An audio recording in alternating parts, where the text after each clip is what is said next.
pour te mettre sur la République démocratique du Congo, seul mboka onzamba pesa biso, seul mboka oyo bakoko batikela biso balobi kala mingi te tozali ko souhaiter to tozali ko fêter misala nyoso malamu papa Simon Kimbangu asela biso. Je crois que somme na robe ya bakimbangiste pour esa la vraiment kitoko makasi pour tant pour ça la vraiment émission na biso ya mokolo mwa samedi. Bande ko balandi to meka ko betana no disolo ya anti-valeur. Pourquoi maman Grâce tu m'avais parlé des anti-valeurs, tu savais que sur la makamo et belé ya makamo zay ko likana depuis régime oyo écoute na pouvoir depuis premier mandat na bango bien sûr na 2018 il y a toujours bazali toujours ko violer constitution. Tomoni bacha état de siège sans qu'on vende les deux parlements, les deux chambres haute, chambre basse. Décréter la biso état de siège au titre de l'autre to mona ta ba pesa ni évaluation non ni rapport non kanek ba ke ne pas les boljo ba ki chasse to mona elingi donc elingi mais ma biso ti après et là lelo yo to suki a été pourquoi mon grâce à le ba que non azingi ko beta likambu ya ko violer constitution na régime oyo c'est comme si régime oyo nyonso ezo salima ezali permis. Donc c'est comme si on a un maman cause à la mouki tout changer en placement à canapé comme un non tout est permis dans le régime. Augustin Kabouya ami bossani que azara sous combattante azara sous militante a bossani que tout le monde qui secrétaire général à la parti pas tant secrétaire général à la parti ami boulé car azara sous militant et de pays. Mais Augustin Kabouya mwana bouté aza informateur Nicolas Rosel informateur aza député national Augustin Kabouya pour plaire na ba combattant de pes a telemi liboso na bango azali koloba na bango que oyo azokanisa ke mandat oyo ezali ya suka amikosa Louvunu constitution na biso et lobby boui. Président de la République a un mandat renouvelable une seule fois. Au moni Nathan Kabila on a lobaka on qui président Félix. Alors bata so Kabila pakoli dongo nzoto mobimba. Pour un glissement à glisser te ton kanaka. Au moni peut-être au Kendebou, je vous assure. Attendez mon que baba congolais bazali peuple mon ko ya ba ko rêver peuple mon ba la batala makam na miso ni maka iyo na kam plus iyo zate. Il n'y aura pas changement de constitution. Ata so que parlement est tondi na union sacrée na i de pes nenge tondi. Pourquoi mi ko to bo kamona kana bino na bo kota mama na bulu. Bokota maman na boulu pour quand la carte à union sacrée des côté p opposition p en plus le gouvernement premier ministre moi si tension de jeter de ma case elle revient Maradona tension mati et que quand on toujours bien même en parle même pas il y a tout temps sur zone cette maille pour ba union so ana appeler ça qui formateur confiance. Pour mater on sona après qui formateur confiance et c'est formateur et c'est qui vont que non venez à moi vous tous qui avez besoin de postes je vais vous donner de postes vous tous qui avez besoin de nini je vais vous donner des nini maman tant maman Judith na ngai tant vous allez ko tanga papi ba opesa yo awa tala penza madame so moni ba kombo ya batu oyo au moins na ki se pesa maman railler attends qu'on peut non silika maman silika kata papier. Pour nyonso oyo yo mto yo pesa biso bila o mani lelo sama lukonde je crois pas que sama lukonde akoya ko assumer to ko ya ko télé mais biso ba congolais pour biso que non bilan est largement positif le col à godem pour azo courage à biso que bilan est gentil ngo bilan est largement positif et après na suka le to suka wa so zolela ndoki zala vraiment na fourchette à mon bande ko balandi na zeko tika bino bolanda vidéo ya mwana mboka comment on l'appelle secrétaire général. Il y a eu de peste là comme Augustin Kabouya et après tout zonga pour qu'on a collé les choses dans la deuxième partie Tolanda. Félix est pour toucher la constitution.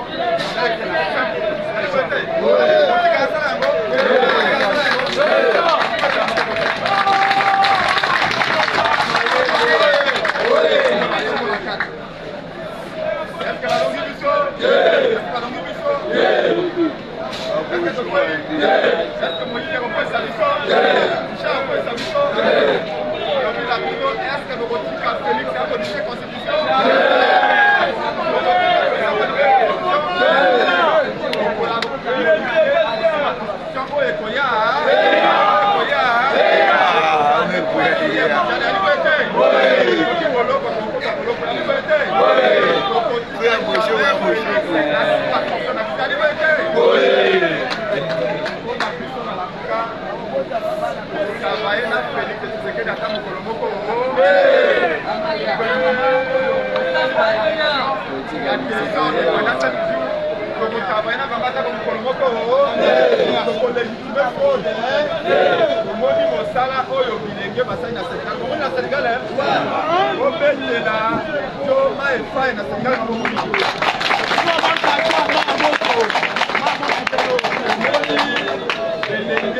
y a 43 ans, est-ce que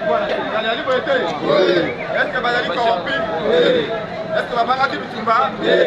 Aoutaki na Boloko, Momona Kiambo, mais a résisté à quoi ici candidat à président en place à liberté? Est-ce que la Communauté est capable de faire un Ali va se faire de nouveau à la liberté? On a la Mougaoye, tombola. Alors Mougaoye, la Mouga ne tombera jamais.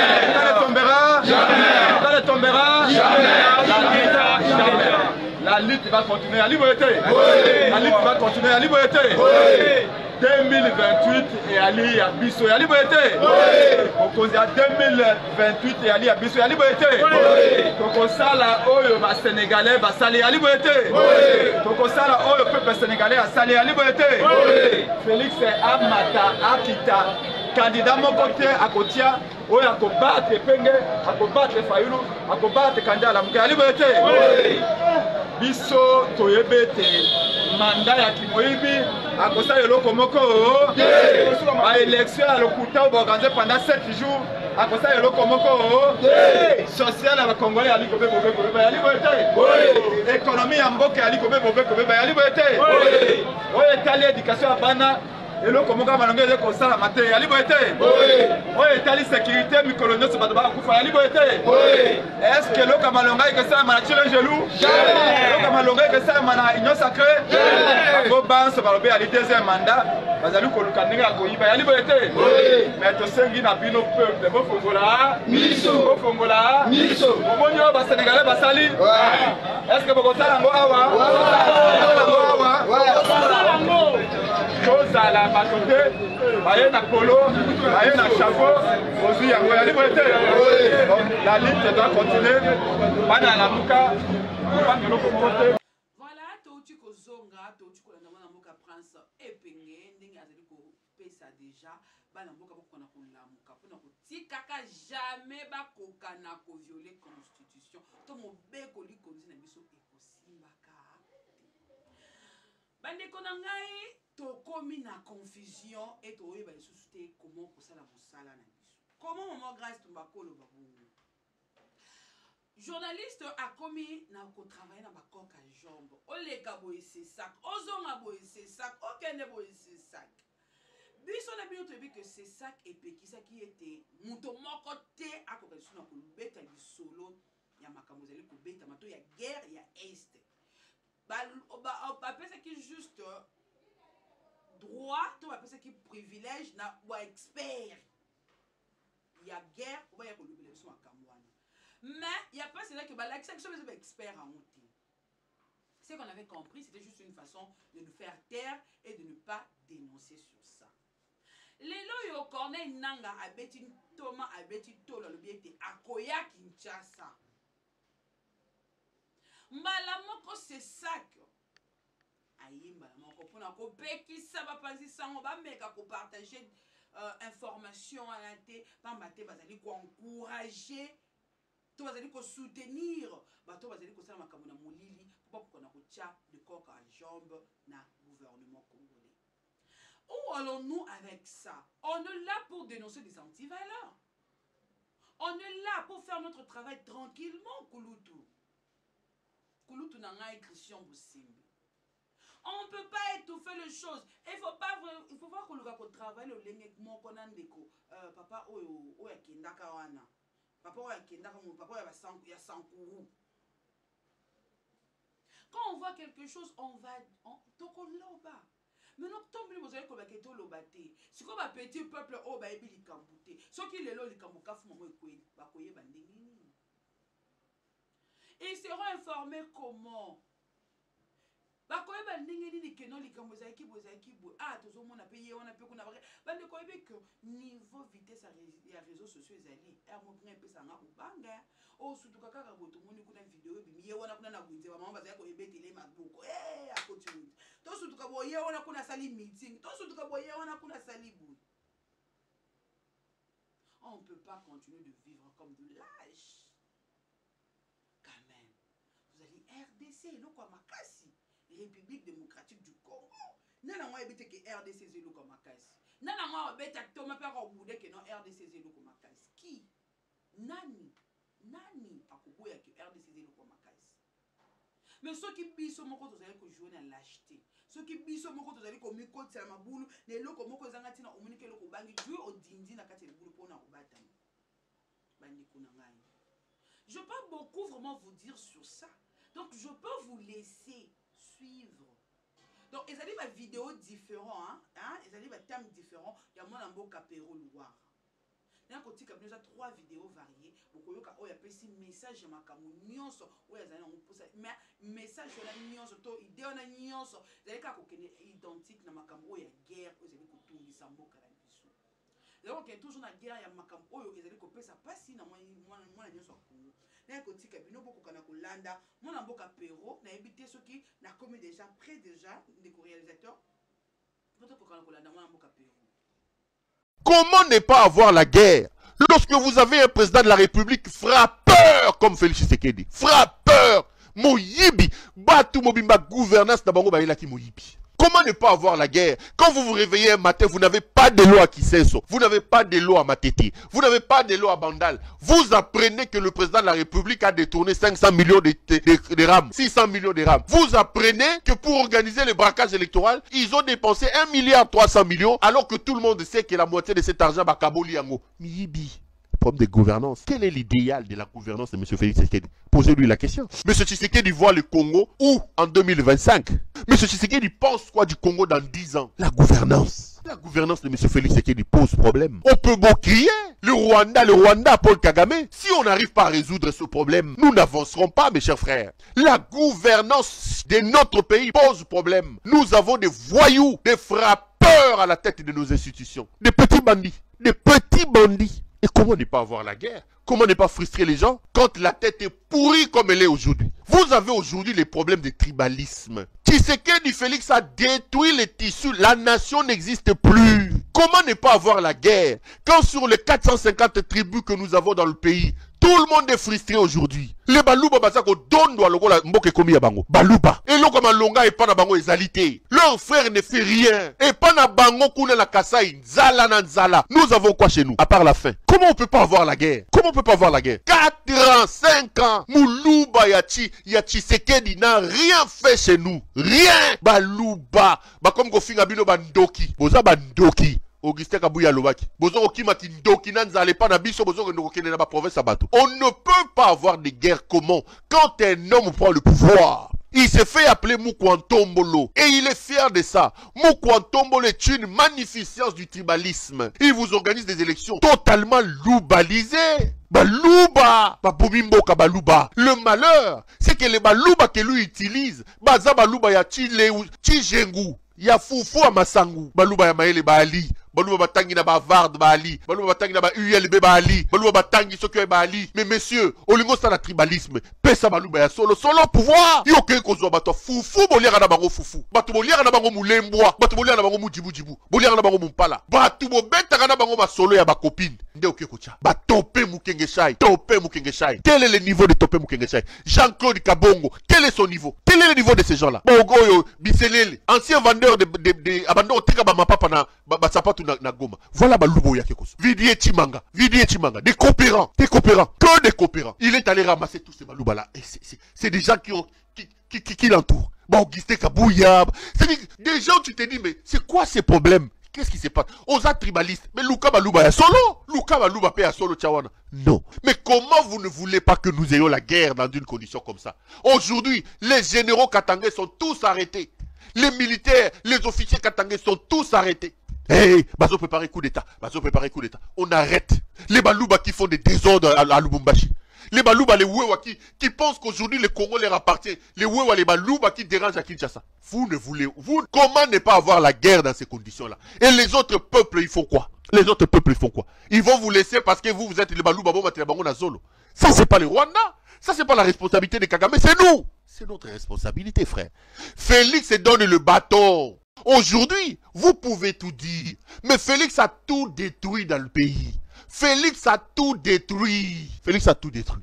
Vous qui souffrez à Kinshasa, vous n'avez pas d'eau, vous n'avez pas d'électricité. Vous qui souffrez à Mbujimaï, vous n'avez pas de maïs. Vous qui souffrez à Kinshasa où il n'y a même pas un problème, on ne sait même pas réguler la circulation routière. Ça, c'est pas Kagame, c'est pas le Rwanda, c'est Félix. C'est lui qui donne 40 000 $ des frais d'installation aux députés, qui prend dans les caisses de l'État, pillant, donnant de l'argent. C'est pas le Rwanda, c'est pas Paul Kagame, c'est votre fils de malédiction là, Félix Tshisekedi. C'est lui. Réglons d'abord le cas Félix Tshisekedi. Nous sommes malades. Félix a implanté le pays dans une maladie à 4 têtes. Le Congo a un problème de légitimité aujourd'hui. On va vous attaquer. Oui, nous avons un problème de légitimité. Vous avez un président de la République illégitime qui se retrouve frauduleusement pendant plus de 5 ans, qui a eu un deuxième mandat de manière frauduleuse, qui est un président illégitime. C'est Félix Tshisekedi. En 2018, tous on sait que Félix n'a pas gagné les élections. Félix a volé déjà les élections en 2018. En 2023, il a organisé un braquage. Des élections qui se sont échelonnées pendant 6 jours. Il a volé la victoire de Moïse Katumbi. Donc nous avons un problème de légitimité. La plupart des Congolais ne se retrouvent pas dans ce régime. Et ça, c'est un problème. Aussi longtemps que nous organiserons des élections à l'issue desquelles des personnes non élues se retrouveront à des postes de responsabilité, on ne peut pas résoudre la guerre dans l'Est de la République. On créera toujours des frustrations pour qu'il y ait des problèmes à Bukavu, pour qu'il y ait des problèmes à Goma. Commençons par réfléchir. Réglons les problèmes de légitimité. Vous avez des députés nommés comme ceux qui sont à l'Assemblée nationale, qui ne le savent pas. Ceux qui sont à l'Assemblée nationale, il n'y a qu'une quinzaine de pourcents qui ont été valablement élus. La plupart des personnes élues ne sont pas à ces postes-là. Mais ceux qui se sont vus, ceux qui ont vu leur élection être volée, c'est des frustrés, c'est des nangas, c'est des rebelles de demain. Réglons les problèmes de légitimité. Nous ne pouvons pas avoir la paix dès lors qu'à la tête du pays, vous avez un président frauduleux qui a un autre deuxième mandat de manière frauduleuse. Nous avons des problèmes existentiels. Nous avons des problèmes importants de fond dans notre politique. La légitimité. Vous avez des députés qui ont été nommés. Des députés comme les Sami Badi Bangala, des Nazem Nazembe, des députés comme les Taylor Lubanga. Tout le monde sait qu'ils n'ont pas été élus. Par la volonté du maître frappeur Kamoleta, ils vont se retrouver à l'Assemblée nationale. Manque de légitimité, frustration, guerre. Voilà, bande ko balandi, on a to lundi, on a mboka pero luara, o biso moro to yebi, ndenge komela e, komela ndenge komani nga komabu. Juste pourquoi? Parce que on n'a pas vraiment la liberté de la presse. Presse congolaise au kokako s'exprimer au kokako sa musala malamu te. Pourquoi? Il faut la pencher vers mutomoko boué pour kokana kolba malamu. Bande ko moi j'ai été victime. Hein. Moi j'étais victime parce que na lobeli kompakala quand songolo ba menasanga pe ba betanga. Bino boyebi di solo anabia.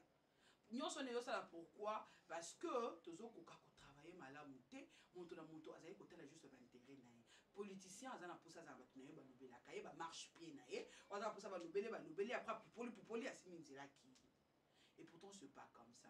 On doit vraiment réveiller notre conscience pour qu'on a quoi musala nini auto salaka pour na ko dénoncer anti-valeur. C'est pas dit que quand on va passer sur liberté de presse, il faut quoi abuser na yango. Non.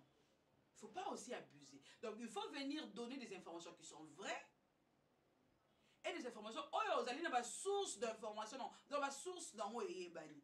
Et non pas seulement que vous télé mais la caméra on dit bla bla bla bla au lobby au sangi signon ce sali musaka peut tozo beli souté côté puis c'est qui tozo beli souté nani azaki ya solo puis na lobaki ya lokuta. C'est ça ce qui fait vraiment pas si makasi na mboka na biso. Ya ngone peut-être aller ko faire ko tourner c'est pas batu mingi moto. Bande ko crise makasi na kati ya union sacrée. Crise ezowutela wapi? Crise ezowutela wapi? Crise yango bazowelela nini? Voilà la réponse. La crise ezali au sein ya kati ya union sacrée, ezali crise ya leadership. Ezali crise ya leadership, bango nyonso bazali na posa ete kingandi nga koka kozala mokonzi, sokolo nga ke kozala mokonzi. Yanga bomona ki vie Maradona babeta ke mama na dribble. Et pas ya pacificateur Vital Kamerhe et parce que maman na vertige pe aksanga ki kutini ya kochela lokolo Tant que ça côté à côté à Dokolo et dribbler de l'autre souki wapi. Côté Mbosso azoluka a gardé Assemblée nationale. Côté Vital Kamerhe azoluka a gardé Assemblée nationale. Côté le vieux Maradona Bahati Lukwebo azoluka a gardé Sénat. Ce qu'on a tout na politique retraite les alaté. Pourquoi bilongi moko tout la langue de Komarlay après tout ça toujours dans leur logique de se jeter l'opprobre.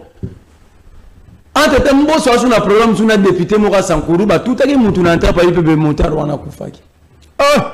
Batu Mbosso va habiter ça, Jipia, député voilà nouvellement élu. Depuis bien ça été ça cortège à Mbosso. Vous voyez l'union sacrée. Confusion. Vous voyez l'union sacrée. Dans quel terrain l'union sacrée est Mambo. Mais tout ce que nous vivons, ils ont l'acceptation qu'il y a Moko et Makasi. Crise, il y a leadership au sommet. Au début de sous Kabila, tant Kabila a eu mandat à Mibali, tout ça est combien de jours pour Matata pour notre premier ministre? Ah, ça a eu 45 jours. 45 jours seulement. Seulement, parce que Banomara Pierre Lumbi, comme c'est Koya Gialo. Louis Gialo, informateur. Zalaka informateur. Koya Gialo, on a dit formateur, pas informateur. Les deux. 45 jours parce que la majorité était connue, mais ça a été consolidé. C'était ça, je me rappelle, c'était vite, hein? À Sali Crash, dans Nord Kivu, à Afrique du Sud, à Zongi. 45 jours seulement. Nommé Premier ministre. Le gouvernement des technocrates. Ça veut dire Kabila dans le mal, mais il était organisé. La notion de l'urgence. Voilà. Et de la nécessité. C'est ça que je dis. Kabila a le mal congolais, le mal congolais. Mais dans le mal congolais, Kabila savait s'organiser. Au était place Moro Kabila Vanana Bata AMP, MP, FCC même pour l'élection, il y a des sénateurs, ou il y a des gouverneurs, il y a des représentants pour représenter. Ça a toujours un ticket. Ça a toujours un ticket. Alors, qu'est-ce que c'est ça que fait Kabila? Kabila à la Kinshasa, quel est le parti?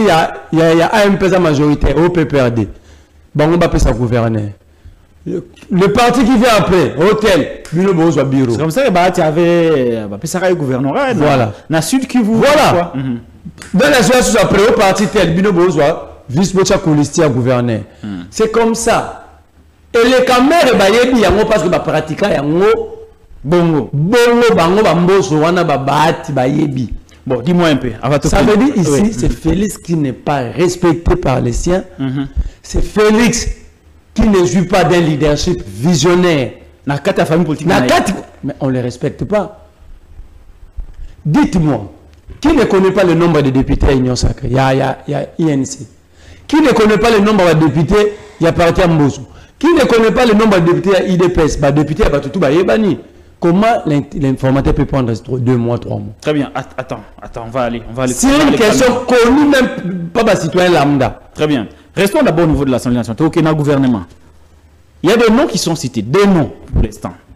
Parce que Vieux Maradona, Bahati Alobino, d'après certaines indiscrétions, qu'il irait au ministère de l'économie. Azoluka vice-primature, il y a économie. Selon certaines indiscrétions. Je ne confirme pas. Mais il a été déjà là sous Kabila. Oui, mais c'est ça. Ou bien le ministère de l'économie. Nini. Akangisa Jomorobe Agano. Akangisa nani? Agano un Gabonais. Agano na zaginano. Mon époque montono ba ciment importé noté comme moins cher que c'est même ça Agano.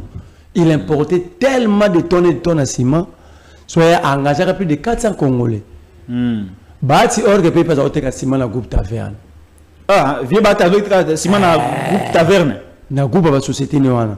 Azwa mutu. Taverne les ala vieux Bahati. Ya vieux Bahati. Azwa batoa, azwa munda batoa benga muninga ne Kalef, babora tatana na ane. Des sociétés wana ya Gabonais wana Idaya. Tant la kiosque que ça a succès, les Moukeba font pression. Na ba Serge, ba Peter Tiagno. Bahati décide de recevoir Moukeba dans un restaurant, tous pimentés. Ah, on a venu de la justice. Il veut donner l'argent à Moukeba. Moukeba, non, je ne suis pas venu prendre l'argent. Juste, elle vous dit, libérez un innocent, mais sache que vous avez rendu 400 Congolais chômeurs, et derrière ces 400 chômeurs, il y a plusieurs familles. C'est comme ça que Agano Abima, Pazunga Panabon. C'est l'unique souvenir que moi je garde de Bahati. Ouais, merci. Voilà, toi tu connais mon amour Marla et vous, avec Marla et vous, tu qui que non, après si biso vraiment. Elle me qui peut expliquer biso, puis elle me qui peut couper sa biso esprit clair, na ma camus to me tourner qui le quoi me tourner. Maman grâce to mané qui me se dit à la télévision parce que nous continuer à s'abonner, na ko aimer pour la ninte ko partager ba émission na biso. Nga na biso qui est sur son lobité, to mon na numéro 6 to me ko analyser, to me ko to solo là, ma kamotel Congo Zaire. Mais pour la lelo pinza